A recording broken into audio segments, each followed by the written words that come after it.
What's that? He's, Oh, I'm sorry, I didn't get him go. he's back. So. He's coming back. It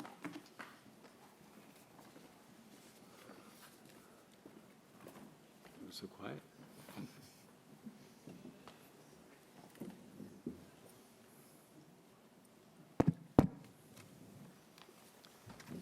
Good afternoon.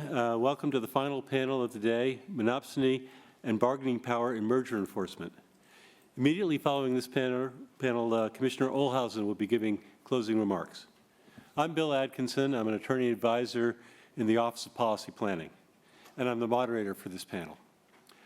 I plan to ask questions and not make substantive comments, but to the extent that I say anything, does not reflect the views of any commissioner or the commission. We'd encourage any interested party to submit comments on this or any other issue that we are having hearings on, and you can find information on how to submit comments on the hearing website. We hope to have time for questions. If you have a question, please write it down on a card that's provided by FTC staff and then pass it to FTC staff. The bios for our distinguished panel are provided in the announcement. I will simply identify them briefly. We have Mary Coleman, Executive Vice President, Compass Lexicon. Scott Hemphill, Professor, New York University School of Law. Joseph Miller, Partner, Crowell & Mooring. Sandeep Vaheesan, Policy Counsel, Open Markets Institute. And to start us off, we have a short presentation on the treatment of buyer power in merger enforcement by Peter Carstensen, Professor of Law Emeritus at the University of Wisconsin Law School. Peter. Thank you very much. It's a great pleasure and an honor to be here to talk about merger as affecting buyer power. I would note that unlike what would have happened in a discussion of this sort 10, 12 years ago, Professor Stiglitz at the beginning of our discussions this morning referenced monopsony issues. They recurred, and Michael Cadis, my former student, had finally confessed to error in not listening more 10 years ago when I first tried to talk to him about buyer power. And I think that's symptomatic that in the last decade we have seen an enormous increase in recognition and awareness of these issues in healthcare, in employment, in agriculture, and I would say in input supply markets more generally, these issues are coming to the fore. At the same time, there is still a great deal of what I would call ambivalence, to be tactful about it for the moment, an unusual stance on my part. But in the JBS-Swift National Beef merger, the DOJ focused, I will say, on the buyer power issues, but they included a sell-side issue. In the Cigna Anthem case, they included a major buyer-side issue. The judge didn't consider it. Judge Kavanaugh's, I almost called him justice, I guess that isn't quite the case yet, dissent focused on that issue in ways that I found a little disconcerting. On the other hand, it's really interesting to go back and look at the Justice Department's brief on the buyer power issues at the trial court level. Very impressive. At the FTC, in both Cisco U.S. Foods and in Albertsons Safeway, buyer power was not referenced in those cases at all, as far as I can tell, although I know it, as a matter of fact, to have been a major concern of competitors of Cisco. In the Scripps Medco and the Caremark cases on pharmacy work, the FTC statements rejected any significant concern over buyer power by employing what I think of as a narrow consumer welfare definition. Now, interestingly, when it comes to gas line cases involving the collection services, which involve almost a pure wealth transfer issue, remarkably enough, the FTC saw a problem. Again, the ambivalence of what's involved. And this comes in part, I think, out of the discussions that went on all through the morning of what are the goals of antitrust, and is there there's something that people keep talking about as a consumer welfare standard. I understand a consumer welfare goal. I began really to wonder, what is this standard that is out there that people were talking about, because I sure haven't heard about it. Certainly narrowly defined consumer welfare would say that a specific Supreme Court case like Mandeville Island Farms was just plain wrong. Only in a consumer welfare frame, narrowly defined, would one be concerned if there was exclusion from the market, as in Toys R Us, or such pervasive monopsony that overall supply, not just a particular supplier or sub-market supply, but overall supply was adversely affected. I think we're seeing a sea change now, and we heard it on the panels this morning. Herb Hovenkamp, for example, has discovered that buyer power, he's discovered buyer power issues, especially in labor, and so in his defense of the consumer welfare goal or standard, he has now said, well, it's actually a term of art, by which I think he means it should not be taken literally. It means something else, which we're not going to define. Scott Hemphill has used the idea, and his co-author used the idea of a trading partner welfare. I, along with Eleanor Solomon and others, have talked about protecting and enhancing the competitive process as better ways to think about it. My point here would be that having goals that recognize the potential adverse effects of buyer power is important in terms of striking the right enforcement balance. If you are concerned, as I think the FTC has been for too long, only with consumer effects, you're not seeing the whole picture. I would end this discussion of goals by pointing out that antitrust law was adopted in substantial part because of concerns for the way farmers, in particular, were being exploited by the beef trust, the railroad trust, the wheat trust, and even the whiskey trust. So that from the get-go, and I'm thinking now of cases as early as the 1905 Swift case in the Supreme Court, down to, thank goodness, Section 12 of the new merger guidelines, there's a recognition that mergers or conduct that causes adverse effects on the buyer side are themselves subject to the antitrust laws. The articulated goals of antitrust need to be made to fit that. And that becomes a problem when we start looking at merger analysis, because it has undermined, I think, a willingness to focus more generally on the nature of these of the issues that are presented.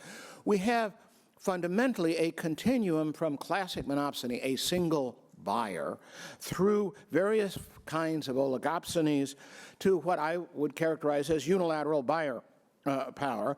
Some of this is called bargaining power, but put my pages in the wrong number, wrong way. One of the problems, again, is adjusting business reality to the theories of economists. I love economists, but they don't always seem to know that businessmen are rational actors. And so a monopsonist will not act irrationally by exploiting the monopsony by driving down output if it can get the same benefits from its monopsony power in other ways. So that, again, the abstractions of economic theory don't help when we've really not worked through how particular kinds of buying practices are carried out in ways that may harm producers, even if they don't have a significant adverse effect on consumers. This leads to, our standard kind of framework. Initially, market definition. Again, the new merger guidelines are helpful on this. They point out that our market definition has to focus on the choices the seller has. Product markets can be very narrow as a result of sunk costs. If you own a poultry house, I got to tell you, there's only one thing you can do is raise chickens in that poultry house. And if your buyer goes away, you're going to be bankrupt.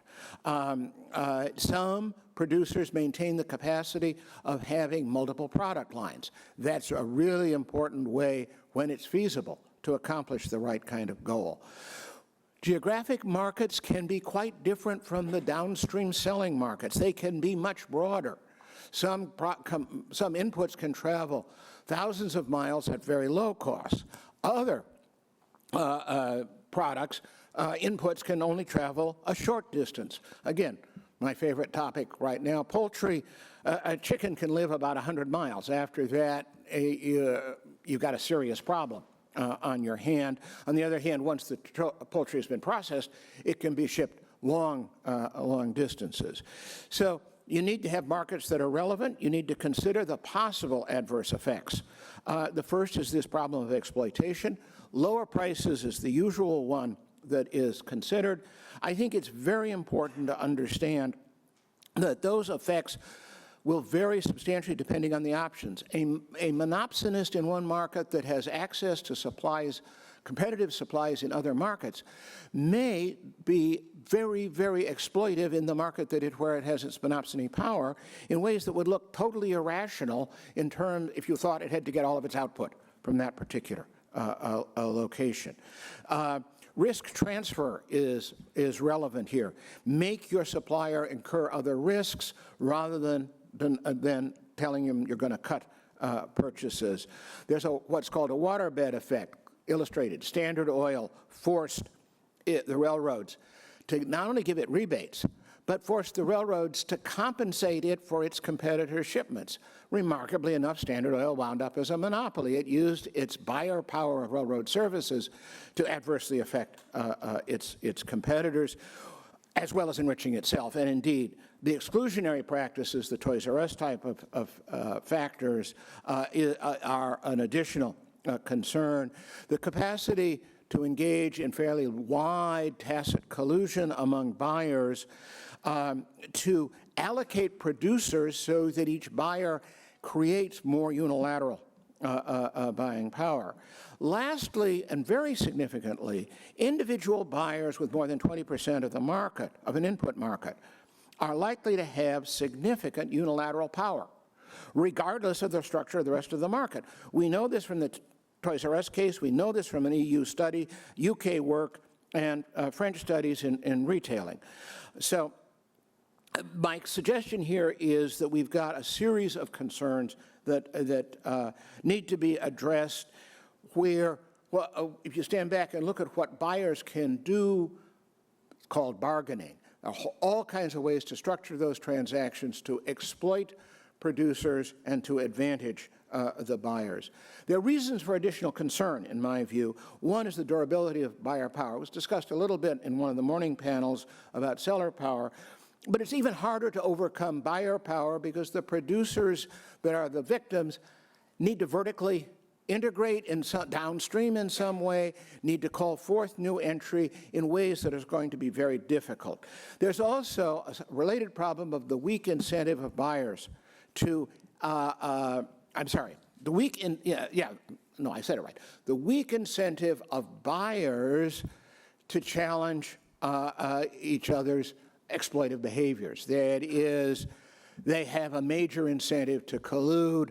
There are very few reasons not to collude because what you're doing is you're driving down the price of the input. Whatever market you're selling in, lower input costs increase your potential profit. Another thing that bothers me is the fact that the impact is often in remote markets. You ask cheese producers, do you care that the price on the Green Bay Cheese Exchange is being manipulated? They say, well, no. Why? Because when the price of cheese goes down, the price of milk goes down. The people who bore the burden were the dairy farmers. So my suggestion, and this is a somewhat stronger one than in the article I published a few years ago, we should be presuming illegal mergers that involve an HHI above 1,600 and a change of more than 200 HHI. The higher the post-merger HHI implies a lower need for a change in the HHI. This means that I don't buy into the mirror image nonsense that I hear. Buyer power, I mean, the mirror if there is one, is the mirror in a funhouse, the thing that distorts figures. You've got to understand the nature of the incentives, the way buyer power operates in order to have rational and reasonable standards. And that leads me to my second policy prescription, which is we should be presuming illegal any buyer merger resulting in a more than 400 HHI post-merger. That's roughly 20% of the supply market. Any such buyer is going to have substantial independent power. And again, I may be told, certainly some people have maintained, that there may be relatively few mergers that would involve that level of concentration in a supply market. Any such merger should be challenged. That means you need to get input data of a sort that we don't always have. Assuming that we have, or I should say, the problem with detailed proof is that it is hard to get in buyer-side cases. A seller is going to look at the situation and not be willing to testify for two reasons. One, if the merger goes through, it's going to have a seriously irritated major customer. And if the merger doesn't go through, it's going to have two seriously irritated customers. That undermines your willingness to testify. There are also some serious data issues. Theory show, or empirical data might suggest that there's going to be very little negative impact on output. Initially, that's the consumer welfare standard, and I put that in quotation marks, tells me that I shouldn't be concerned about that. To make that case to courts is going to be difficult until we get some more general understanding of that problem. I want to end up by suggesting a couple of what I think of as hard cases. Consider two firms that want to merge that are either not direct competitors in downstream markets or are minor competitors, and for which this merger will be in some way a significant step forward in either economies of scope or scale. But because they both buy the same input in some relevant market in substantial quantity, they are going to have significant adverse effects in that market. How much trade-off do we do? I think that is, for me, a very difficult problem. I tend to be of the school, shoot first and worry about efficiency later, but that is, again, not going to be favored by a lot. There's also, and I adverted to it earlier, evidence that you can expand production or will expand production or promise to expand production by driving prices down. And this is the example is if you cut the compensation of farmers or workers, one of the things that they have to do in order to sustain their income is to increase their output. Rather perverse result, it seems to me, but it's, again, it's a major problem in these cases. I'm absolutely delighted that the Federal Trade Commission, 10 years after I was telling Michael that we should have more focus on this, has included not only this session, but there's going to be a later one specifically on the buyer power in labor. And I think that it is very important that this have a broader salience in antitrust and competition policy. Thank you. Thank you. Not only an excellent introduction, but on time. Now we're going to have opening statements by each of the other panelists, starting with Mary. Thank you, Bill, and thank you for inviting me to participate on this panel. I think a good starting point to keep in mind when we think about these issues, and I think colors how people think about these issues, is that typically in the antitrust world, we think sort of simplistically, lower prices are good and higher prices are bad. And so as we will talk about in this session, as Professor Christensen has discussed and others will, and it can be the case that while mergers may drive input prices down, that can be bad and it can result in competitive harm. But we also know that generally lower input prices will provide incentives for firms, the downstream firms, to lower prices and potentially expand output. So I think, an issue here is that there is a distinction here between the buyer side and the sell side, in that when you're looking at sell side mergers, if you're thinking about harms versus benefits, the harms cause prices to go up, the benefits cause prices to go down. So work in different ways. It allows you in some sense to distinguish them a little better. Whereas on the input side, typically you're thinking about prices going down either from a competitive harm or from potentially competitive benefits. It makes it a little more difficult, I think, to distinguish the effects. So now if we think about a merger where we have evidence, assuming we do, that it's likely to result in lower input prices, the question is, how do we decide whether it's good or bad, and what side would we want to err on where we have uncertainty? One could think about this and say, oh, well, if we have evidence that efficiencies are what are driving down the input prices, and that's good. If we think it's lost competition, that's bad. But I think that's a little too simplistic. One, I think it's frequently going to be difficult to distinguish between the efficiency and the sort of lost competition effects. I also think that in many cases you may also have an issue of to what extent you expect it to result in lower prices downstream and maybe expanded output in that sense. So I think it requires a little bit more of thought on how you look at things. For an economist's point of view, when we look at antitrust issues, you frequently start, you may not end there, but from sort of a total welfare standard, and at least many economists would. And on that sort of a standard, you really would focus on output effects, and if you felt that there were not likely to be reduced output upstream as part of the transaction, then you probably wouldn't worry about it very much. But, as Professor Carstensen said, we talk about this consumer welfare standard, which has a somewhat broad, or people think of it having a broader distinction than a total welfare standard. And if we think of it on the sell side, a lot of times what we think on that side is we think, okay, we'll worry about a merger if prices are going to increase, and if they don't, and so we focus more on efficiencies, for example, that might cause prices to decrease, but not pay so much attention to ones that might cause prices to increase. However, on the buy side, if we try and apply that, it's a little trickier because, again, you have prices going down in sort of both situations. I think even a consumer welfare standard would sort of say, output up, that's good, output down, that's bad. And the question would be, if you don't think there may be any effect on output, or you're not really sure, which way do you go? I think a lot of that has to do with the priors of whether you think it's very likely that these input prices cause some sort of harm, the types of things that Professor Carstensen is saying, or it's more likely the lower input prices are going to be passed along and they sort of increase output and expand sales downstream.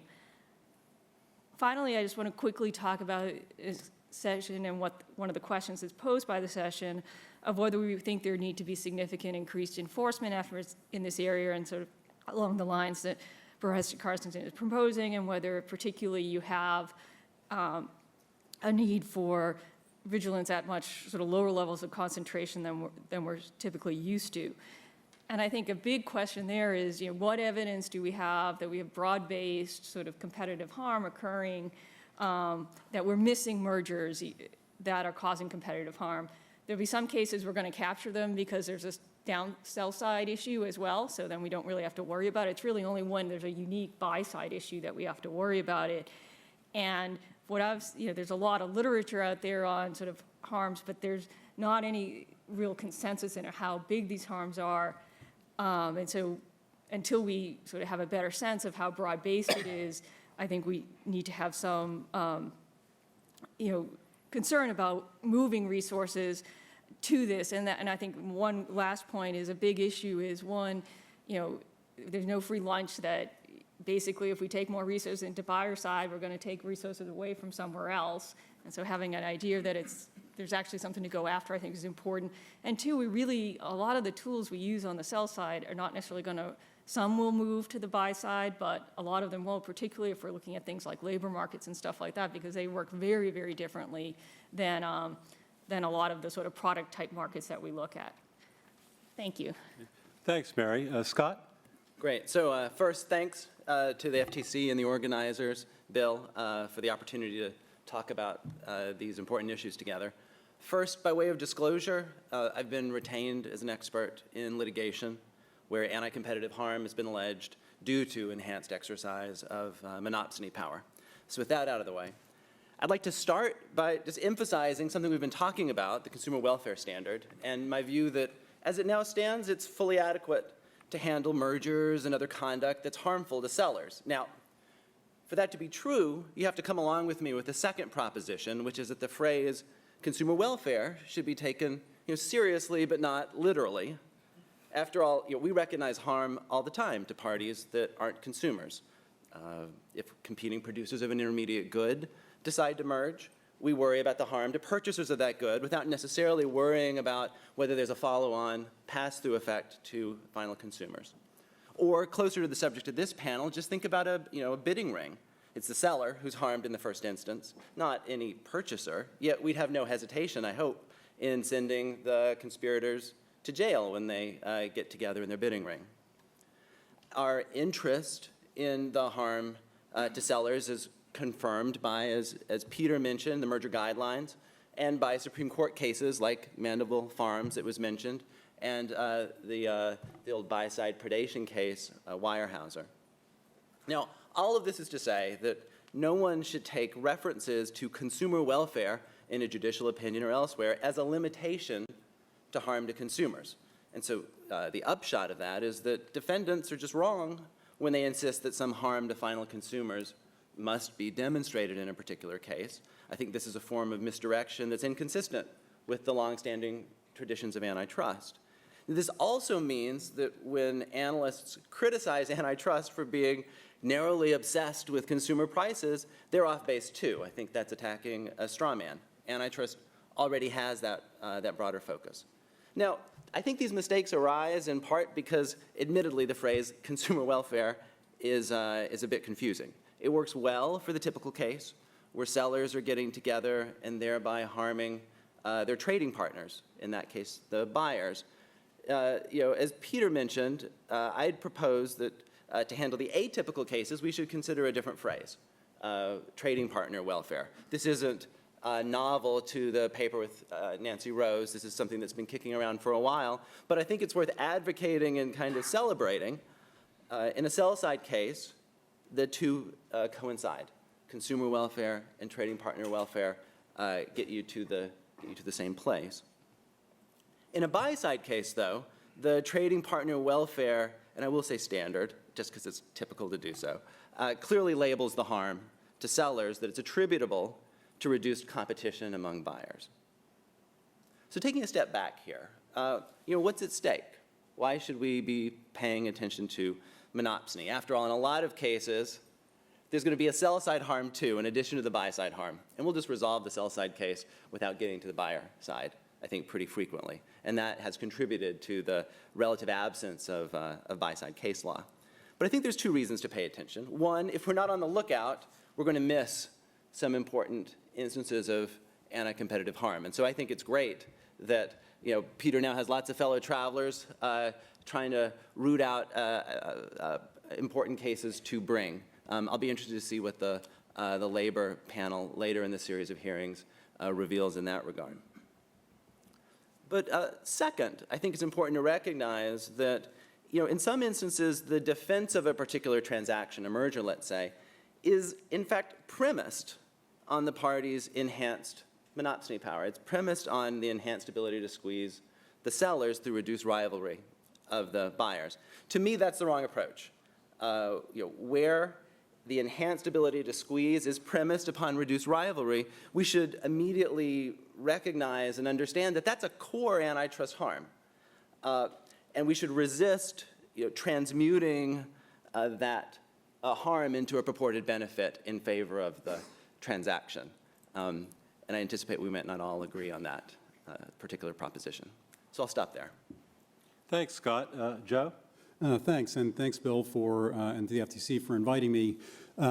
This is a very useful discussion. So when Bill first called to ask me to be on the panel, he asked me to bring my perspective as a former enforcer. So I spent a good bit of time at the Justice Department. Half that time as the assistant chief in the section that covered healthcare, and so brought a number of these cases, Arizona nurses, one of the United monopsony cases. There was a case against Michigan Blue Cross that the deal fell apart, but these were all had some monopsony concerns in them. And then there was obviously the Anthem-Cigna case. It was after I left.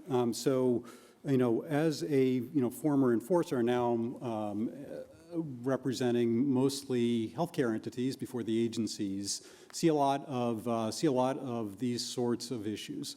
You know, what to make of it. So as an enforcer, the theoretical discussions are fine. This was actually the most cogent set of remarks on this topic that I've ever heard. So this was a really well stated way to frame these issues. But if you're investigating a merger, it's a little messier. And so how do you tell if you stop a merger and you're looking upstream whether you're doing the world any good or whether you're potentially doing the world some harm? And so if you look at a merger and you sort of assume or look, or you've got some testimony or evidence that it's going to reduce input costs, the price you pay for your inputs, that tends to flow downstream. Not always. I think everybody understands there is a theoretical way that reducing prices paid for inputs can be harmful, but if you're looking at it, and mergers tend to be messy in terms of the way the facts come out, not sort of in a tidy little appellate opinion, but you're talking to a lot of people who are telling you a lot of different things. How do you know if you're doing the right thing? The way that the FTC has looked at this in the PBM mergers is to more or less explicitly say they are more concerned with looking downstream. And so PBMs getting together, there is, I think, some concern that there would be a reduction in the prices paid for pharmaceuticals. There's obviously other potential efficiencies that can come out of that. Same thing with health plans. So they buy healthcare services. They can arrange them and they can selectively contract in a way that's really the basis of the hospital merger program, right? The ability of health plans to selectively contract means hospitals are competing to be in the health plan, which means consumers benefit, right? So you're looking at that interaction and saying there's a way that our intervention could potentially harm that. And how do you tell? FTC has, kind of taken a pass on all this. A statement in the PBM mergers. DOJ had treated it in a rather subtle way until the Anthem-Cigna case by saying, there is a such thing as upstream harm, but they're very, very careful to say that's a predicate to downstream harm. So if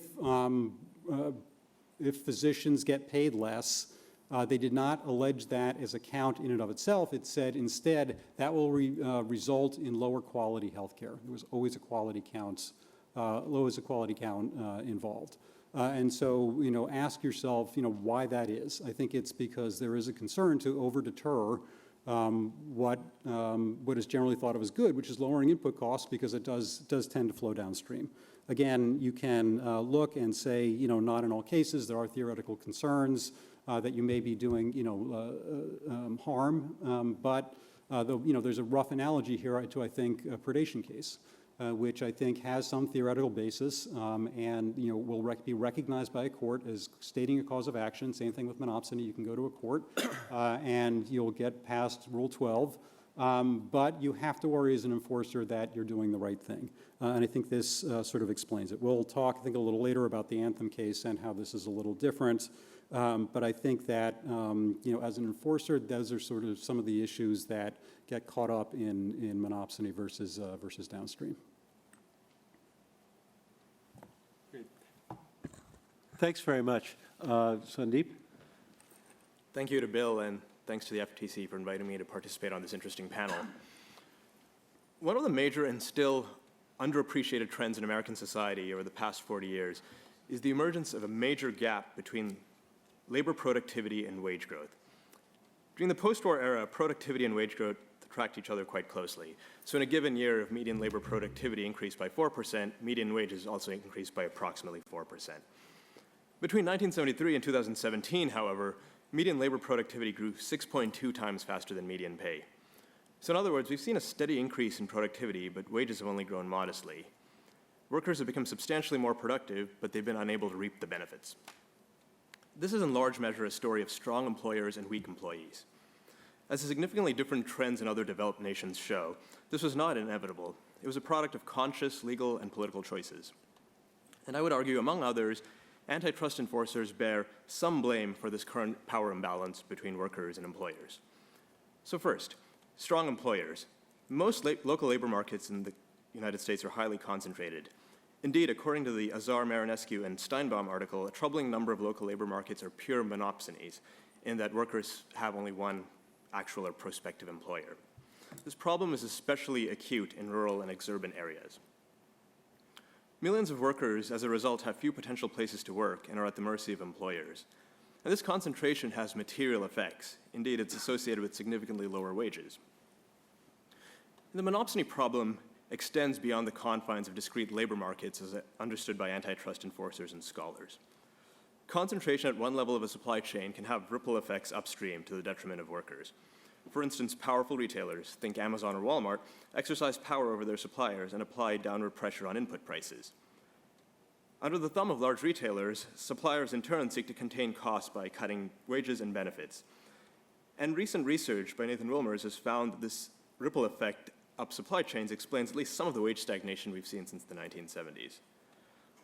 Unfortunately, antitrust enforcers have failed to grapple with this problem, and by all appearances have assumed that labor markets are generally competitive. For example, a merger has never been stopped solely on labor market grounds.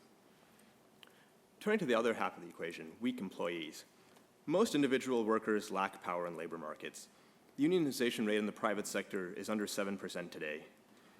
In contrast, during the post-war era, collective bargaining was an important contributor to the more egalitarian distribution of income and wealth. And in our more recent three-decade period, the big business-led destruction of collective bargaining rights is an important contributor to resurgent inequality. And antitrust enforcers have compounded this problem. They've impeded organizing among an important and growing sector of the labor force, independent contractors, who are estimated to be about 20 million in today's economy. Unlike workers, who are classified as employees, independent contractors are not entitled to an antitrust exemption and legally cannot engage in many forms of collective action.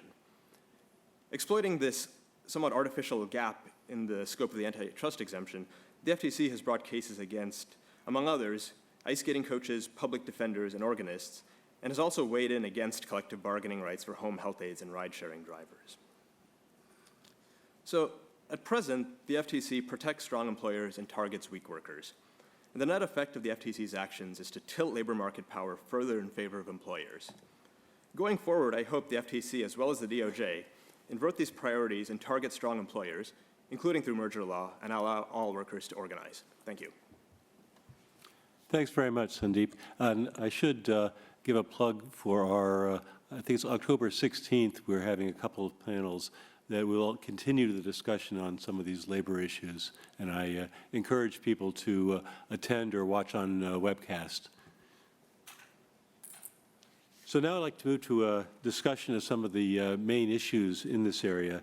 There are three broad issues we're going to try to cover in the time we have. First, we're going to consider briefly the question of how merger analysis should address the potential for mergers to enhance monopsony power, and whether current enforcement policy adequately address those monopsony concerns. And we wanted to ask our economists to first start us off on that. Sure. So I've been asked to talk about monopsony power, and here I'm talking about classical monopsony power, which I will define in a moment what that means. And I don't think one of the reasons we're doing it briefly is because I don't think there's a lot of controversy here, at least of whether, if you found that a merger actually creates or significantly increases, classic monopsony power, would that raise competitive concerns? And I think there'd be pretty common agreement that yes, it would, and it would be something that you would want to go against. And so basically, when we're defining monopsony, it's just, essentially, from Peter, the flip side of monopoly, but it truly is.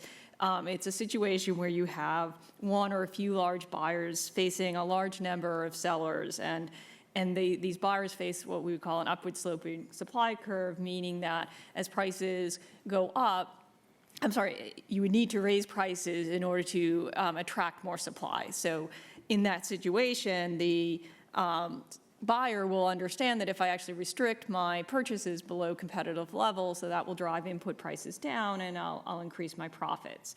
And so the reason why there's sort of no real controversy here is that it's clear that restriction on output is like the restriction of monopolist on output, that you're reducing output below competitive levels, you create a deadweight loss, and you've reduced efficiency in the economy. And there's no real issue that there may be in other cases, if it's really is a true monopsony, of worrying about, well, will prices, those lower input prices be passed down? Because they won't, because the whole notion is you've restricted output, so you wouldn't then expect downstream prices to go down because there's less product. It may be that you don't actually see a downstream effect because the buyer may have sort of a small geography where it has input buyer power but doesn't have downstream buyer power. But that still doesn't mean there isn't an inefficiency, because even if this firm is an inframarginal supplier, the fact that it's reducing its output and you're replacing it by definition by someone with higher costs, then that's an inefficiency for the economy. So I think in terms of whether there's an effect, and certainly my understanding is, whether you could bring it in the courts, it's not an issue. The main issue, I think, is sort of goes to someone was saying, Deep was saying, others said, it's a question of whether it's a significant issue, and you actually see a lot of cases that have monopsony power that we're sort of not picking up. But I think as just a practical matter of if you would bring a case, then I don't think there's a lot of controversy there. Thank you, Mary. I wanted to ask if other panelists would like to opine briefly on the monopsony as an area for enforcement cases, I guess, both in terms of whether it's whether those cases are good cases to bring, as Mary describes, and also the question of how extensive we would expect them to be. I mean, just briefly, if we can find some of those, we should definitely be bringing such cases.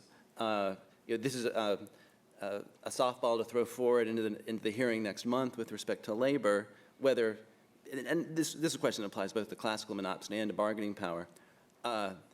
What's the killer case that should have been brought that was not brought because there hasn't been enough attention to these issues? Like, what does that look like? I take the point that there's not many of them that are brought, but what's the case that in regular merger, sell-side merger, all of us have ideas about cases that maybe should have been brought that weren't. But on the labor side, what's the case that should have been brought? Joe? And to pick up on a couple of points, again, from the perspective of a staffer or of an enforcer, if you've got a case that's got both downstream effects and upstream effects, so a potential monopsony count, and the case is going to settle, that's fine. You can put it in and, sort of, you don't really get put to your proof. The theoretical issues get, perhaps a paragraph in a CIS, no big deal. If it's going to get litigated and you've got a downstream case and an upstream case, the practical incentives are not to bring the upstream case. With the exception, again, maybe we'll talk about Anthem. And why is that? Well, you still only get one injunction. Even if you prove two cases, you still get the one injunction. If you bring more counts than you actually need to get the injunction, you're making your life a lot harder than it needs to be. You're confusing a judge who doesn't really care very much about antitrust law, that's seems kind of obvious if you pause on it for a minute. If you've got only an upstream case and you're willing to litigate it, that's the one that I think we're talking about. That's a hard case. I mean, you're walking in front of a judge. Again, you're asking for, what, a month of her time when she doesn't have a month to give to you and, never heard of antitrust before, maybe has, seen one case, maybe some opt-out litigation, but it's going to be relatively, unappealing for somebody who's got a docket to move. And you're going in front of the judge and saying, good news, judge, we get to make some law together. I can point to no case that's like this one, none. That's been litigated, and you can point to the Court of Appeals and say, this is like that case. You get to instead, make up some standards, make up some law, say this is really like the same thing as a downstream case except with a mirror, and it's really the same thing, and the economics are a little complicated and different. So here, let's go. It's, not that you can't do it, but I think it helps explain why you don't see very much in this area that's not, tagged along with a settlement. Maybe you can say, Bill, when it's a good time to talk about Anthem, because I think that's a special case worth some discussion. Okay. Sandeep? So I believe going forward, the agencies should examine the labor market effects of mergers. And we're not talking about just a trivial or academic problem. As the recent research shows, labor market monopsony has tangible effects on wages and other terms of employment. And so anti-competitive mergers can have adverse labor market effects. And one hypothesis I've heard is protecting product market competition could mean indirectly protecting labor market competition. But I think there are several reasons to be skeptical of this assumption. For example, in agricultural mergers, the buy side and sell side, as Peter alluded to earlier, can often implicate very different geographic markets. And in labor markets, given the limits on commuting distances, we should generally assume that labor markets have a smaller geographic scope than the relevant product markets. I find the Silicon Valley wage suppression case to be an interesting example illustrating this point. So this case involved Adobe, Apple, Google, Intel, Intuit, and Pixar. Companies we typically don't think of as head-to-head competitors in product markets. But interestingly, in spite of that, these companies were competing for the same pool of labor and saw an advantage in conspiring to reduce wages. So I would argue that we do need to look at labor markets separately and apart from product markets in merger analyses. Okay, Peter, could you offer some closing comments on this? I hope so. First, data, data, data. As I understand it, HSR does not ask for any data on input components in firms' sales. And that some stuff I've seen suggests that many firms are in at least 8 to 10% acquisition of relevant input commodities. I agree with Joe that if you're going to litigate a case that's got a good sell side, no, I'm not going to deal with the buy side as well. But again, notice that there may be issues if you're going to settle that case with remedies where you really want to know things, especially the sort of things that Sandeep is raising about where your labor force is coming from, where your inputs are coming from. We need to build the data to identify where we've got potential cases or where the buy-side issues need to be taken account of as you engage in some kind of a settlement. Great, thanks very much. And now we're going to turn to the more difficult and interesting question of how should merger analysis address the potential for mergers to enhance bargaining power rather than monopsony power? And does current enforcement policy adequately address those concerns? And I'd again like to start off by asking the economists to explain a little bit about bargaining power as a concept distinct from monopsony power. All right, so I think Mary and I are going to split this up. I'm going to start on the sell side because it's a little easier, and then Mary's going to get to do the buy side, mirror image or symmetry or flip or however you want to call it. So the first thing to recognize in the bargaining context is that we're no longer in the world of atomistic sellers, right? We're in a world of bilateral bargaining. Hospital with some power facing a payer, an insurance company with some power, let's imagine. This kind of thinking, bargaining theory, is at the heart of the FTC's hospital merger program. ProMedica is maybe the most prominent example, but there are a bunch on this vein. The underlying model here is a Nash bargaining model. Upstream and downstream firms, hospital and insurance company, are negotiating over whether the hospital's products are included in the bundle of inputs offered for sale by the insurance company, and at what price. And the model supposes that the parties, the hospital and the insurance company, are bargaining over the division of surplus from reaching an agreement, compared to the alternative of the deal failing. This bargaining outcome is influenced by two factors. First, relative bargaining power, and that determines the fraction of the surplus from agreement that each party manages to hold on to. And it's common to assume that the surplus is split in half, and so Nash bargaining is sometimes called the split the difference model. But the analysis isn't reliant on that particular split. Any split between 0% and 100% is possible. The actual division depends on any number of factors: relative bargaining, proficiency, patience, and so forth. The second factor, and where the action is bargaining leverage. And this bargaining leverage affects the magnitude of the surplus and derives from each party's outside option, right? Their BATNA, if you want, their walkaway value, if the parties fail to strike a deal. Now, this theory has, as I mentioned, become very important for thinking about healthcare mergers. I said I'm going to do sell side, so I'm going to imagine a merger of hospitals where we would normally analyze this by asking whether the merger worsens the outside option of the insurance company and thereby increases the hospital's bargaining leverage in its negotiation with the insurance company, because the insurance company can no longer play one hospital off against the other to be the last hospital in the network. Now, the outside option changes because if the insurance company fails to reach a deal, now it's missing 2 hospitals from the provider network instead of just 1.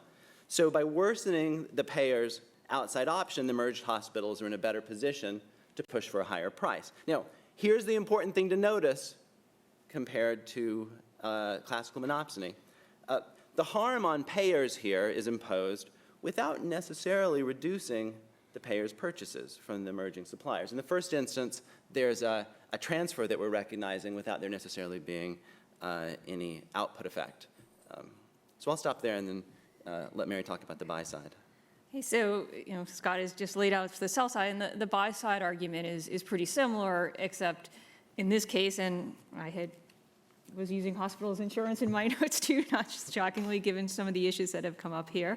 But the idea would be, instead of a merger of 2 hospitals, now you have a merger of 2 insurance plans. And prior to the deal, a hospital negotiating to come in the network might be resisting reduced, reimbursement for its services that the insurance company wants to impose, or maybe terms or conditions that it doesn't like beyond just the price, because these are usually complicated contracts.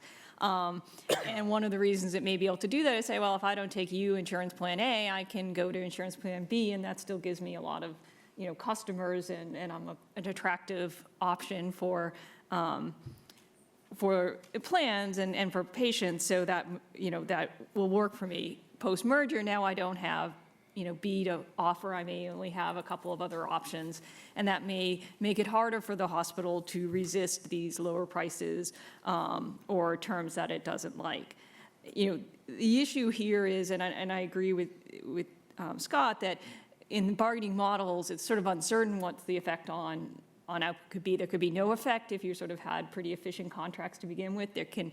Lowering the prices can increase output, it could reduce output. And it's sort of true on both sides. You sort of think a little bit more on the input side, reducing prices, you may be more likely to, have these differing effects on output, but it's unclear.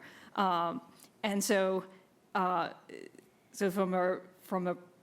other issue I wanted to address too is that, again, while the mechanism of sort of the effect is the same, what the effect on the outside options may be very different on the buy and sell side. In some cases, it may be very similar because you're talking about the same sorts of products and same sorts of options. In other cases, it may be the options that the sellers have, for selling to outside of the buyer are very different from the options that the buyer has sort of downstream. So again, while the mechanism's the same, sort of what you have to look at to figure out what the effect is likely to be may be very different. Thanks very much. Now I'd like to ask more about the history of such claims involving bargaining power analysis in mergers. In particular, the extent to which agencies have challenged mergers based on concerns regarding enhanced buyer power, either explicitly or implicitly, or the extent to which they have suggested that they are reluctant to do so. And I guess for that, I'd like to start with Joe, please. Sure. As I mentioned before, most of my practice right now is in healthcare. When I was at the DOJ, did a significant amount of healthcare merger work there too. So maybe run through some of that history. So the first time you see this in a merger case, at least that I'm aware of, is at Prudential in '99. I think Mario Schwartz gave a very good speech about this, try to explain what it is. Seemed like in a really nice way to handle it. It's the first time this came up. DOJ explained itself, as to what the concern was. The case settled. Didn't have to get that sticky with it. So that was, I think, 99, something like that, 98, 99. Goes quiet until there was a series of health plan mergers that I can promise you was getting everyone's attention. Not many of those transactions wound up being cases, but they all got seriously investigated around 2005, 2006, 2007, settled some cases against United Healthcare. One of those involved a monopsony or buy-side claim for physicians. And so there you get, first time since in a prudential, DOJ talking about this. I'll just sort of give you a little insight into that as you're going through from a staff perspective and looking at that. It is much less theoretical than this discussion. Calling doctor groups and saying these two plans are would like to merge. If they merge and they depress your wages or depress the prices that they pay for you, the reimbursement, what options do you have? And you go through and you start doing the guidelines kind of analysis. Can you shift more toward some other set of suppliers, Medicare, for instance, to defeat that price increase? And you do your market deficient analysis. There's some geographic market stuff in there. You get enough people saying, no, really can't. They make up too big a % of my practice, and then you sort of start thinking maybe a little bit more about a price discrimination market. Can they target these particular groups of physicians? You get to the point where nobody wants to really litigate that, and it settles. Fine. So there you go a little further than I think then you saw from Aetna Prudential. At least I had some insight into it. Maybe it was no further, but at least it was interesting to me. Michigan Blues case. So there they were doing a merger to something like 90%, acquiring a rival health plan. And I don't exactly know sort of what the thinking was, but the market definition seems to hold up. A merger to 90% is more or less going to get you sued. The deal fell apart. So there was no complaint there, but if you look at the press release, I don't think there was a closing statement, but there was a public statement, and there was a monopsony concern there too. Again, that didn't really get aired out all that much. Until we get to Anthem Cigna, and here this is really interesting. And so when you look at all the history here, Anthem Pru, United, Michigan Blues case, all the public statements, what you see, as I mentioned a few minutes ago, is an allegation. It violates Section 7 because of the buyer power, because of the upstream harm, but the effect that comes from that is lower quality downstream. So harm to patients is really what they were talking about. That was the alleged effect. The lower reimbursement was a predicate fact, not stated as the harm itself. Downstream, you'd get lower quality. I guess we could have another separate discussion as to how you draw that causal line. Leave that aside.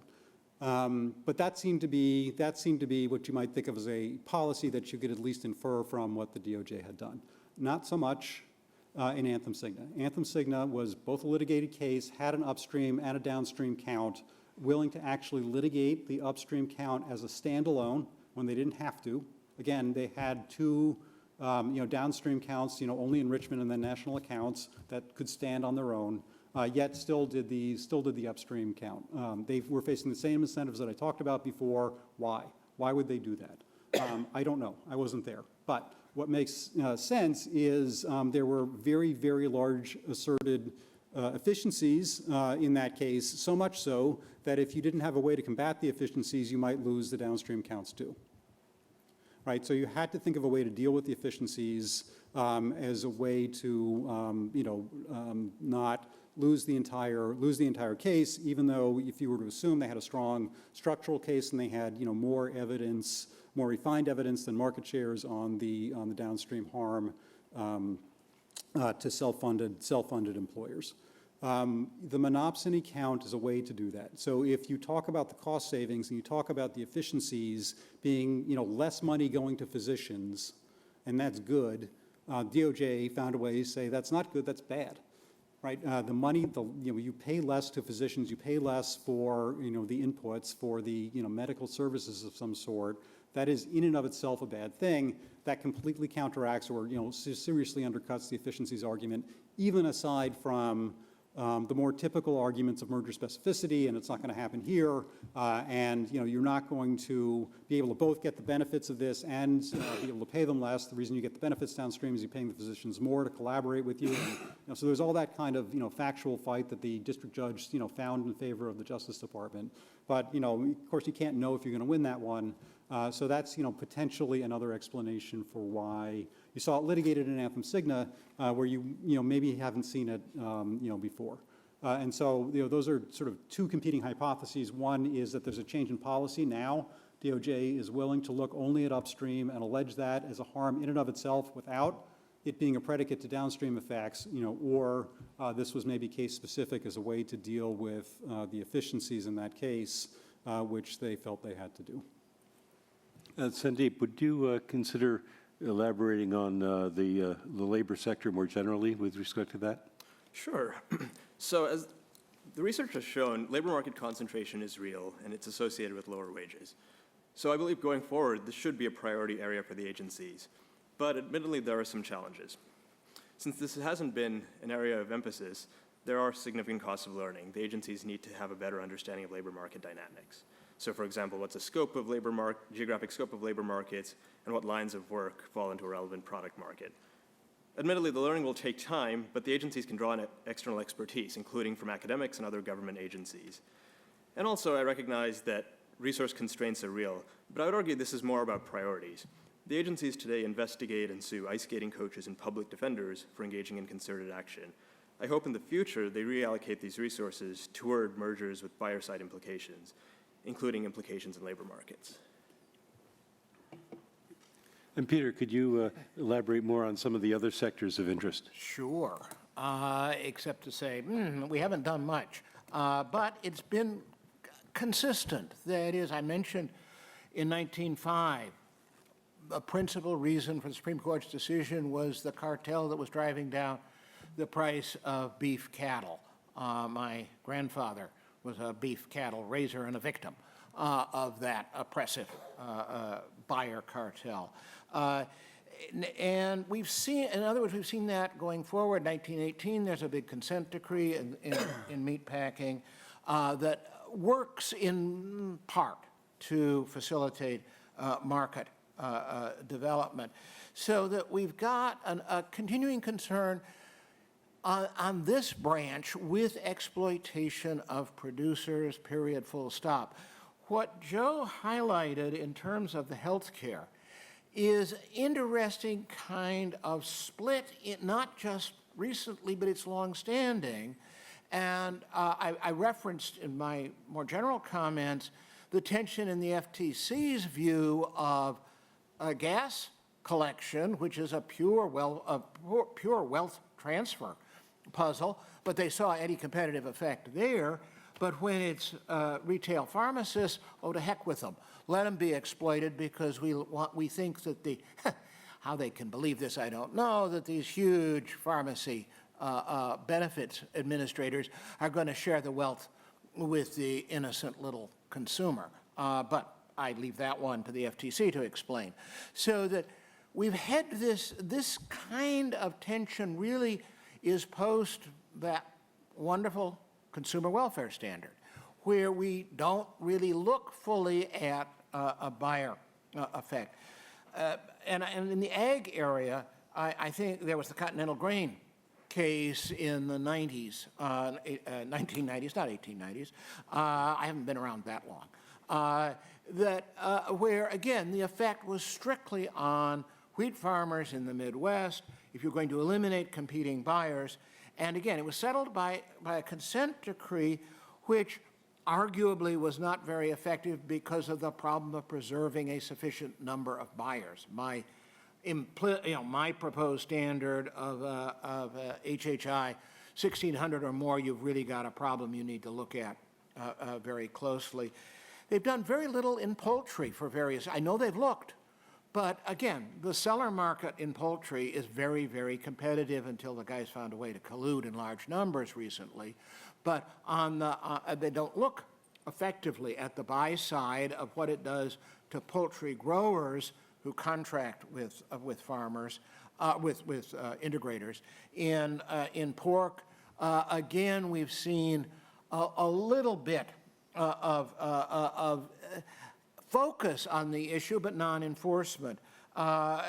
So that I'd say we are sometimes seeing examinations, but if the downstream market seems to be competitive, even though it's totally unrelated to where you're growing your wheat or growing your chickens, we're not seeing nearly as much focus on effects, but where there is a focus on effects, and this is the contrast with what Joe's talking about in terms of healthcare, where there is a focus on effects, and I'm thinking continental grain in particular, it has really been on the adverse effect on the producer, independent of any kind of buyer concern. And that was certainly the SBS Swift case, at least on the beef, the beef buying side, was again pretty much a pure monopsonistic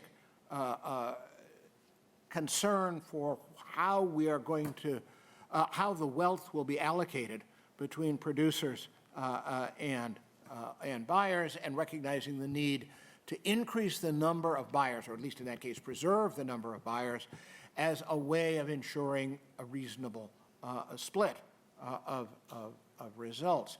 I think that there are some issues, and again, Joe has nicely framed them, that need really to be subject to more serious review within the agencies and more broadly about the scope of our concern. I want to drop a brief footnote to my dissent on whether you should be separating monopsony pure from various forms of buyer power, since the ultimate bargain power operator is the monopsonist. So that it is not, and Scott knows this from a series of emails from me, this is not, I think, a useful place to draw the line. Thanks, Peter. I'd like to now ask the panelists to move to the policy and enforcement issues surrounding basically the question that Peter posed fairly starkly about what enforcement policy should look like in this area. What would be the benefits and costs of increasing enforcement? Or otherwise put, should we be more worried about under-deterring conduct or over-deterring conduct? What difficulties would enforcers face in determining the likely competitive effects of the potential for increased bargaining power by a merger to harm competition? Should merger enforcement policy focus on protecting consumers from market power, or to protect all market participants from market power? So those three interrelated questions, and any others that go to the broad question of how we should change policy, if at all, in this area. Do you want us to just go down the line? Yes, Peter, you're already. I've had my shot. I think others can shoot back. So my basic view is, in terms of this area, is I think Scott sort of said, well, what have we missed? And is there evidence that there's significant mergers that have caused significant harm that are being missed? You know, without that, I don't see why there's a need to change sort of practices. There's certainly, you know, mergers that both agencies have gone after that are concerned about buyer power. They recognize that issue. But, you know, the question is, are we missing something really important? And, you know, and I think the key thing is making sure that it actually ties to mergers. You know, Sandeep had brought up some of the literature on labor markets and monopsony power.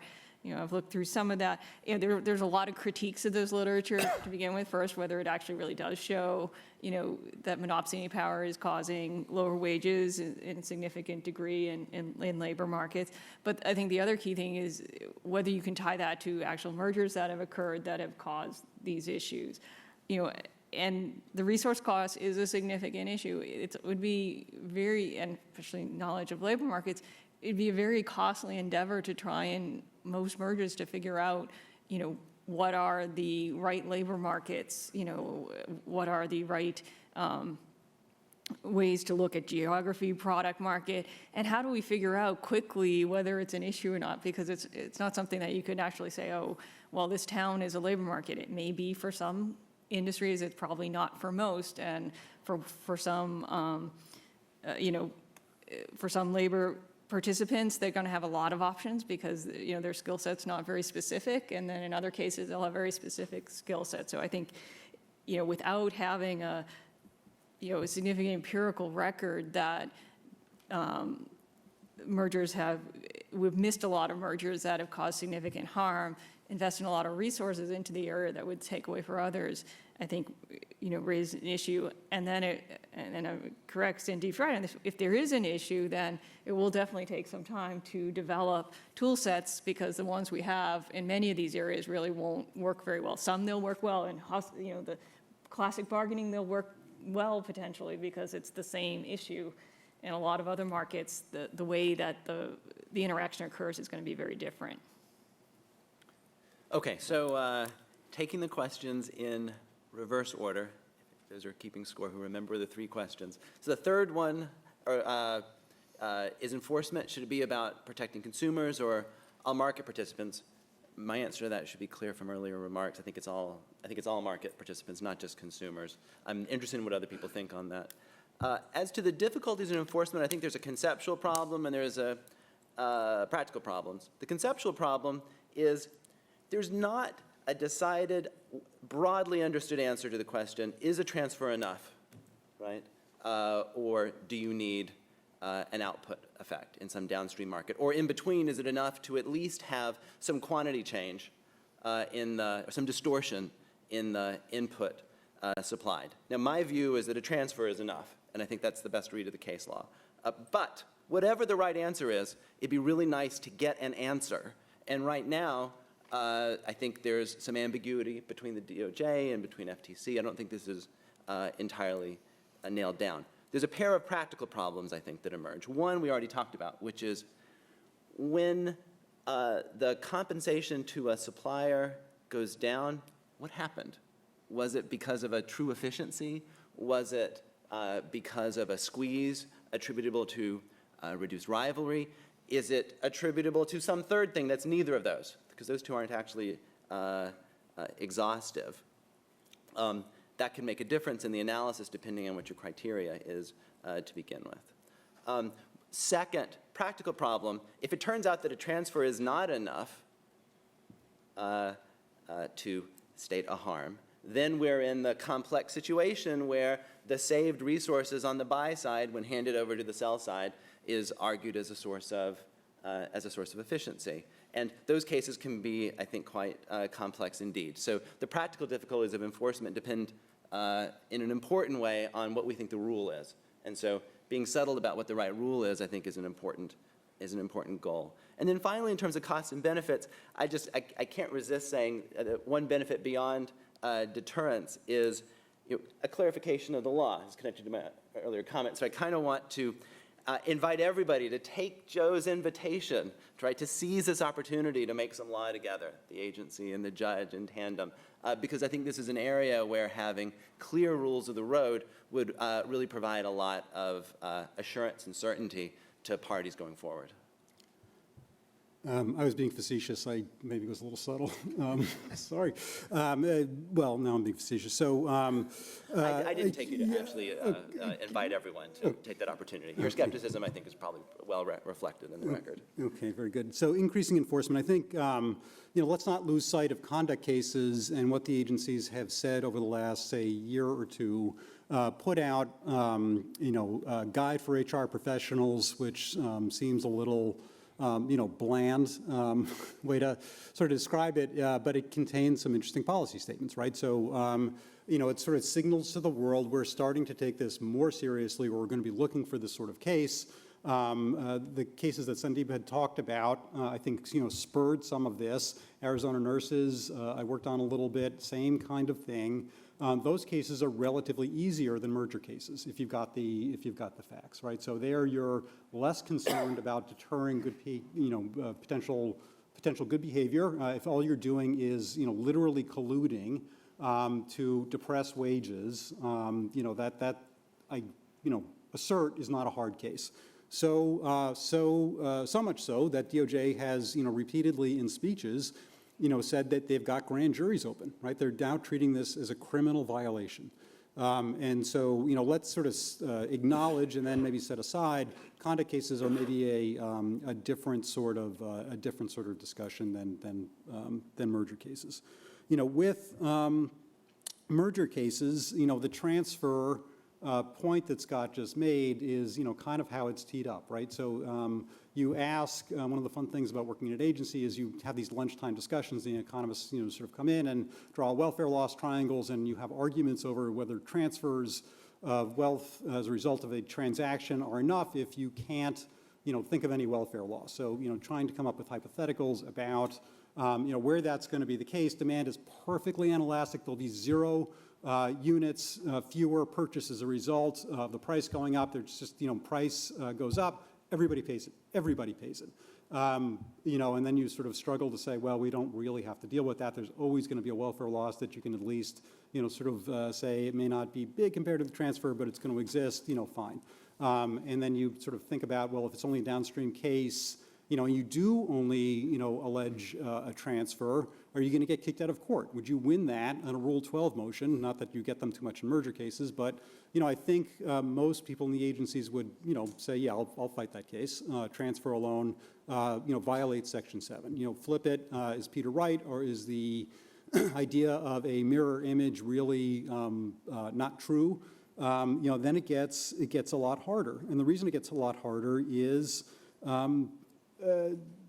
you do worry whether you're going to, take something that looks like it does state a cause of action and could be a violation and wonder what the other effects are going to be. Wonder whether you're going to get, downstream harm as a result of stopping this. I think it's a real concern. I think it's a real concern because, as Mary said, I don't think we've got great tools. To take issue, something with what Peter said in his opening remarks, HHIs of 1,600, HHIs don't really carry much water, ever now, except as a screening mechanism, right? You can't look at an HHI, I mean, you'd say it to a court because that's what the law says, but I think, internally, I don't think that that's going to get you very far. If you're writing a prosecution memo saying, we should sue these folks, I've defined a, product and geographic market, I've identified competitors, I've added up their shares, and guess what? It's over a threshold. Let's go. I don't think that case gets out, right? I think you need much more sophisticated economics in practice than that. I'm asserting this. I can't prove it to you. And so if you think of that same thing, even when the economic tools are not as well developed for monopsony or buyer power, except maybe in the case where you've got the Nash bargaining model fitting very nicely, I don't know that the share presumptions, no matter where you set them, are going to be a great answer. Thanks. And Sudeep? So responding to that point, the lower courts still respect the Philadelphia National Bank presumption. Sudeep, could you, I guess, nearer to the microphone, please. Sure. So the lower courts still recognize the Philadelphia National Bank structural presumption. So it is good law. I agree with Joe that enforcers need more than the structural presumption, but we shouldn't discount the continued relevance of the presumption either. As to who the antitrust laws protect, I think the legislative histories are quite clear. The antitrust laws are intended to protect all market participants. And Mandeville Island Farms 70 years ago said consumers, workers, competitors, and suppliers are all entitled to antitrust protection. So legally, the question has been decided. And even a case like Weyerhaeuser, hardly a favorite case of mine, said that injuries to sellers can be sufficient to establish antitrust liability. And looking at a discrete point that's been brought up by several panelists, there's maybe an implicit assumption that maybe buyer-side mergers can be saved if there are downstream benefits. But I would argue that the law is clear. Philadelphia National Bank, Brown Shoe, and Procter & Gamble said there is no efficiencies defense. And Philadelphia National Bank went even further and said there's no out-of-market efficiencies defense. And if we care about the administrability of merger law, we should support rejecting an efficiencies defense because it calls for all sorts of complicated quantification and balancing of often unlike effects. And I also say there's a good reason, good policy reason to to reject the efficiencies defense. I think too many contemporary business models are dependent on exploiting workers and suppliers. So Amazon, Uber, and Walmart are some examples. So the assumption is, for example, it's okay to erode labor market standards provided some of the labor costs are passed through to consumers, at least in the short term. So how is this relevant to merger policy? I think that the enforcers should expressly reject the idea that squeezing workers and suppliers through enhanced buyer power somehow redeems otherwise anti-competitive buyer-side mergers. In other words, they should expressly come out against these business models that rely on robbing Peter to pay Paul. Okay, thanks very much. Those statements, I thought, actually worked very well as sort of bottom line closes on this issue as well. So what I propose to do, given the hour, is perhaps ask Peter to give 2 or 3 minutes on a response to the overall comments that were made, and then ask for 1-minute closes from each of the panelists. This has been, again, fascinating for somebody who's been laboring in this field for more than a decade, but waiting for more serious discussion. As whenever I come in contact with really good minds, I've learned an awful lot here. I want to go back to kind of those 3 issues that Bill raised. Are we concerned just with consumers or with all markets? Again, with Scott, it's all markets. You've got to take that view. That leads me to then point out that when the risk you're concerned about, increased prices to consumers, well, it may occur because you have a market that is not functioning correctly. And I pick up on Sandeep, but it's much broader than just labor issues. It is not an efficiency in any sense that public policy should concern itself with, that you have driven down the price of labor below a reasonable market price. I concede I don't know what the reasonable market price might be. I am concerned then that we not confuse exploitation of buyer power in whatever form with an actual efficiency gain. We turn then to the death of merger law as I learned it back from 1968 to 73. You figured out the market shares and you went and condemned the undue increase in concentration because it was likely, and that's what the statute says, may substantially lessen competition, tend to create a monopoly. It doesn't say prove that it will have a particular effect. And so the nice discussion here of, oh, I've got to put in everything, including the kitchen sink, on top of the market shares is exactly the wrong way, it seems to me, to be looking at the problem. We don't know what the effect is likely to be in any particular case. We know in general that if you increase concentration on the sell side, it's going to result in higher prices, reduced output, loss of innovation. We know on the buy side it has the adverse effects that I've already discussed.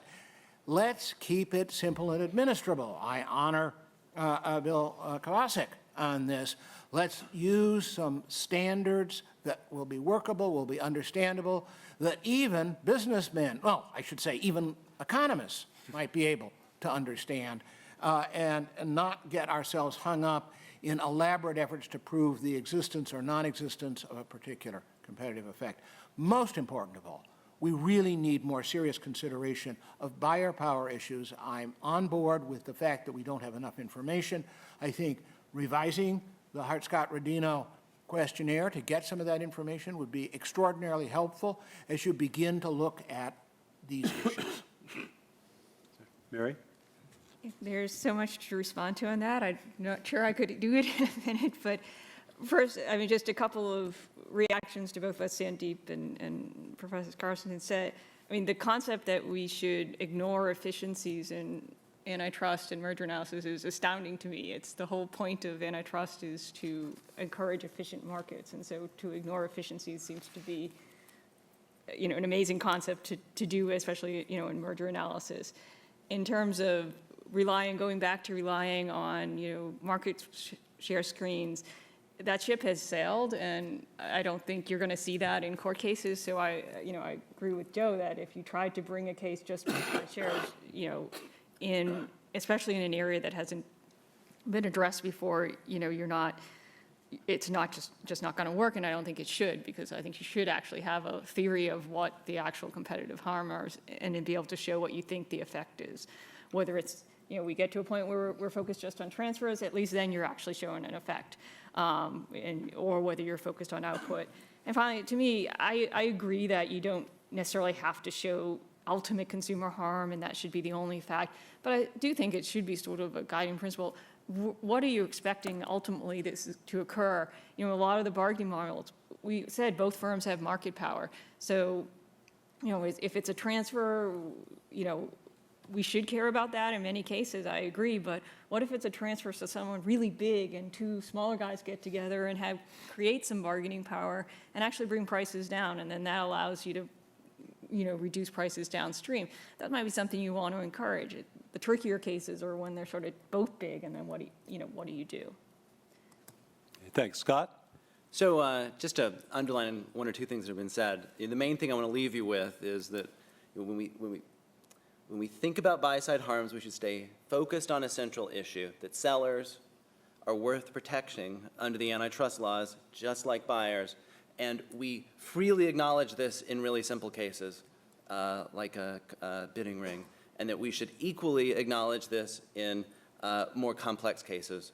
And that, you know, though it is very frequently, maybe always the case, as we've heard from Peter and in a different way to some degree from Joe, that is very common, maybe always the case, that there is in addition some output distortion or input distortion or some other harm beyond the transfer that economists could parse for us, that that's not an essential part of the case any more than it is an essential part of the case in a sell-side case.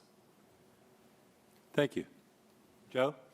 I think this is the right forum for this sort of discussion. So I think, you know, bringing a lot more of these cases before the theoretical underpinnings are really clarified, not going to be particularly helpful. I think the FTC has the power to do this, and I'm glad that it does.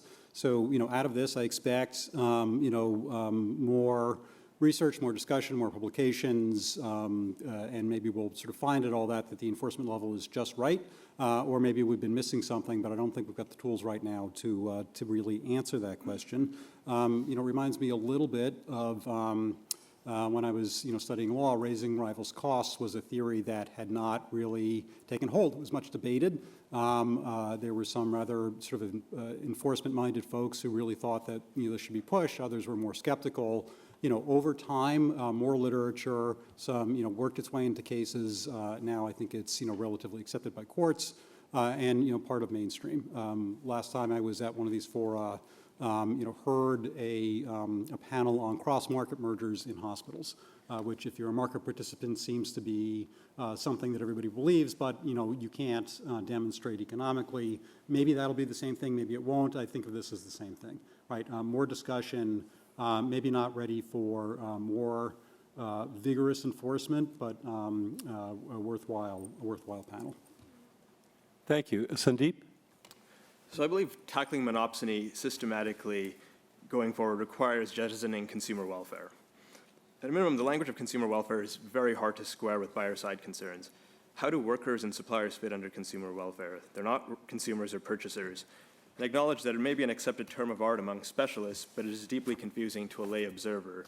And since we are talking about public law advancing public ends, goals that only specialists can understand should give us real pause. And furthermore, I feel that so long as we're in the consumer welfare framework, antitrust will continue to be used against independent contractors and others trying to organize against monopsony power. After all, workers' collective action can lead to higher prices for consumers. So I believe if we want to take the monopsony threat seriously, we require new language and new philosophy. And antitrust is anti-monopoly, a body of law that, as Congress originally intended, controls the power of big businesses over consumers, workers, competitors, and suppliers. Thanks very much, and please join me in thanking our panel for a really excellent discussion.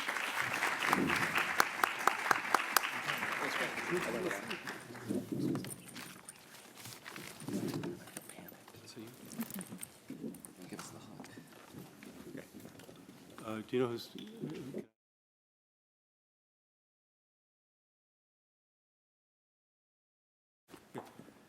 We're honored to have closing remarks now by Commissioner Maureen Ohlhausen. Maureen's extraordinary career at the FTC began as a member of the staff at the Office of the General Counsel, including heading up the Office of Policy Planning, and culminated in serving as a commissioner and then acting chairman. Thank you for your service, Commissioner Ohlhausen.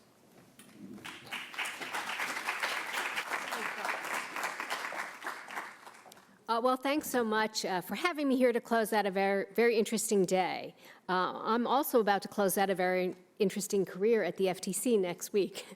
After 6 years as a commissioner and more than 12 years in other roles at the agency, I can offer some broad perspectives on what the agency is meant to do and how to tell whether we are succeeding in that role the way Congress intended at our creation.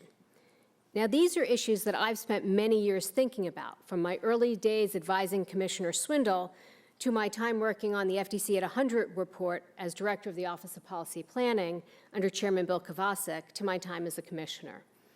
In particular, as acting chairman of the agency, I had good cause to reflect seriously again on what we do at the FTC, our institutional strengths, and how to leverage successfully those strengths for the good of consumers and the country in the years ahead.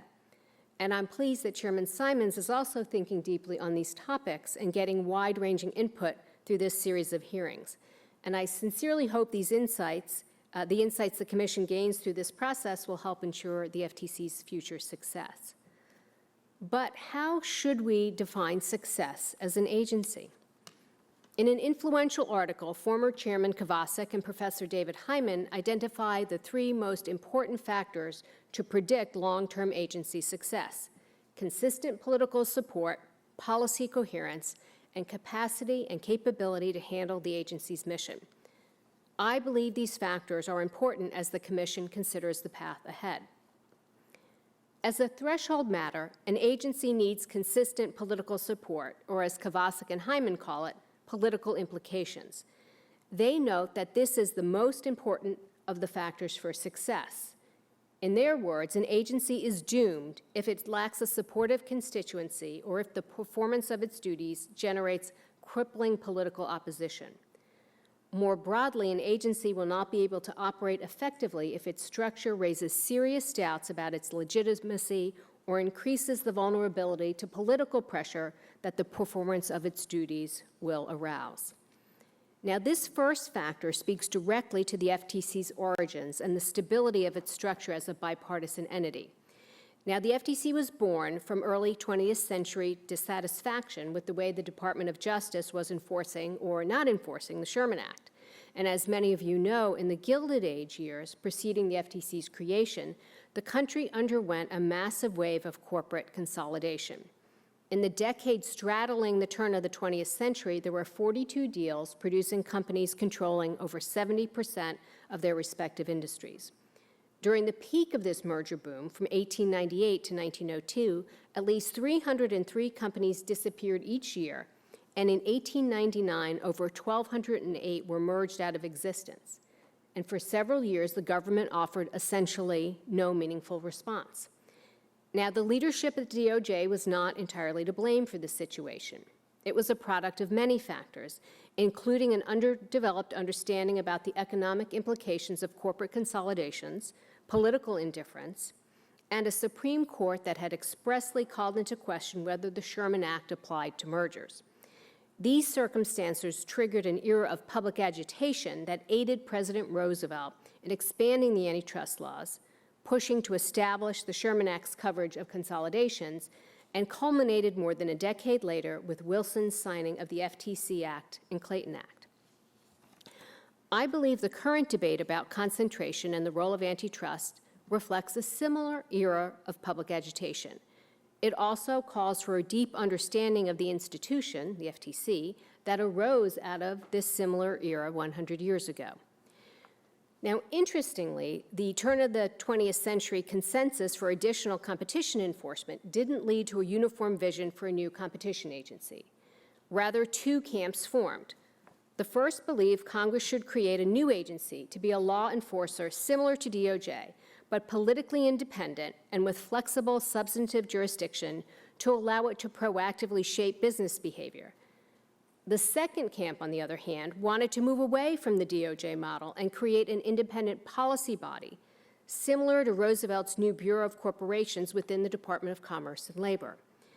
This policy agency would have special power to work with the business community, research competition issues, then issue reports and regulations and guidelines that would help shape industry's conduct. The FTC was created as a compromise between these two views. We are an independent, bipartisan, policy-oriented, research-based enforcement agency. The bipartisan design insulates us to some extent from being buffeted by political winds. Combining this bipartisan leadership with the agency's research and policy functions results in a relatively steady and disciplined stewardship of our merger review mandate and conduct enforcement, which, other than some notable missteps about 30 years ago, has often been a source of broad political support over the last few decades. And I assume this support is at least in part because even the out-of-power party continues to have a serious voice in U.S. competition policy and enforcement decisions. Indeed, during my 15 months as acting chairman, the Commission could only take action if there was bipartisan agreement. And notably, we were able to continue an active enforcement and policy agenda and had over 500 unanimous votes. This leads me to the next most important factor for agency success: policy coherence. The FTC's design offers strong policy coherence because of its dual mandate for competition and consumer protection. These are different but equally important complementary tools for the agency to help promote fairness in our markets and therefore promote consumer welfare. Each tool protects consumers in different ways, and each has its limitations, allowing one to offer relief where the other cannot. Competition is the first line of defense. A competitive market is a welfare-enhancing one for consumers. Aggressive competitors fight for consumers using price and quality as their weapon, including the quality of service. They work hard to protect their reputations because they know that a dissatisfied customer can easily turn to alternatives. But there are limits to this. As former FTC Chairman Tim Uris once wryly observed, the commercial thief loses no sleep over its standing in the community.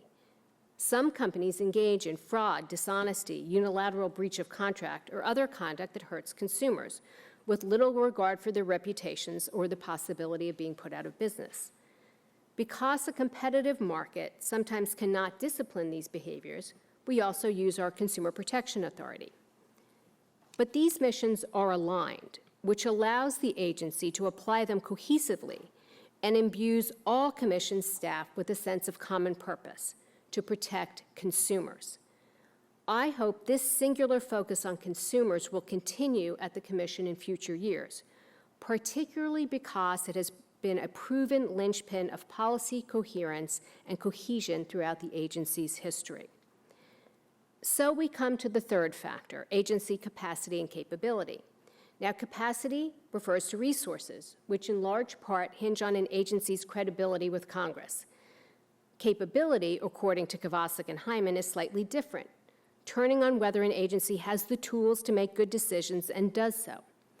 And I'll focus the remaining few minutes of my remarks explaining why, based on our design protocol, the agency has been doing exactly what it was meant to do: identifying competition problems in the economy, developing proof of the problems, debating the evidence of harm and proper courses internally, and then leading by example outside the agency with every advocacy, enforcement, and regulatory tool at its disposal. And our efforts have paid off, though sometimes it takes a while.